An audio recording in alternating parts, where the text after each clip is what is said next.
U എയിൽ നിന്ന് Canada വരാൻ നേരത്തെ ഞങ്ങൾ ഭയങ്കര എക്സൈറ്റഡ് ആയിരുന്നു. പക്ഷേ ഇവിടെ വന്നിട്ട് ഫസ്റ്റ് 1 ഇയർ ഭയങ്കര ടഫായിരുന്നു. കാനഡ വന്നിട്ട് ഇത് മനസ്സിലായിരുന്നു, ഒരു സാലറിയിൽ എല്ലാം മാനേജ് ചെയ്യുന്നത് ബുദ്ധിമുട്ടാണ്. എൻ്റെ മോൻ ഈ വർഷം തൊട്ട് യൂണിവേഴ്സിറ്റി പോകാൻ തുടങ്ങും. യൂണിവേഴ്സിറ്റിയുടെ ഫീസ് എത്രയുണ്ട് നമുക്ക് എല്ലാവർക്കും അറിയാം. ഇവിടെ വന്നിട്ട് ഞാൻ തീരുമാനിച്ചു ഞാനും ജോലി ചെയ്യാൻ. ബൈ പ്രൊഫഷൻ ഞാനൊരു ഫാഷൻ ഡിസൈനറാണ്. കാനഡയിൽ ഞാൻ എൻ്റെ 2 ടീനേജർ പിള്ളേരും എൻ്റെ ഹസ്ബൻഡും കൂടെയാണ് താമസിക്കുന്നത്. ഇവിടെ വന്ന ഉടനെ ഞാൻ തീരുമാനിച്ചു ഞാനും ജോലി ചെയ്യും. എൻ്റെ ഫീൽഡിൽ തന്നെ കുറേ ജോലിക്ക് അപ്ലൈ ചെയ്തു.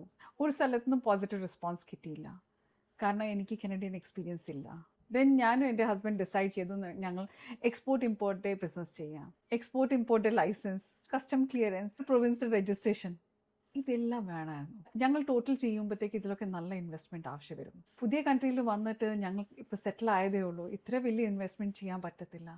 ഞാൻ എൻ്റെ പിള്ളേരും ടീനേജേഴ്സാണ്, അവരും യൂണിവേഴ്സിറ്റിയിലോട്ട് പോകാൻ റെഡിയായിരിക്കുകയാണ്. എന്നിട്ട് ഞാൻ ഡിസൈഡ് ചെയ്തു കസ്റ്റമർ കെയർ ജോബ് അല്ലെങ്കിൽ ഫ്രണ്ട് ഡെസ്ക് ജോബ് എന്തെങ്കിലും ട്രൈ ചെയ്യാം, ഓൺലൈനിൽ ട്രൈ ചെയ്യാം, വീട്ടിൽ നിന്ന് ചെയ്യാനുള്ളത്.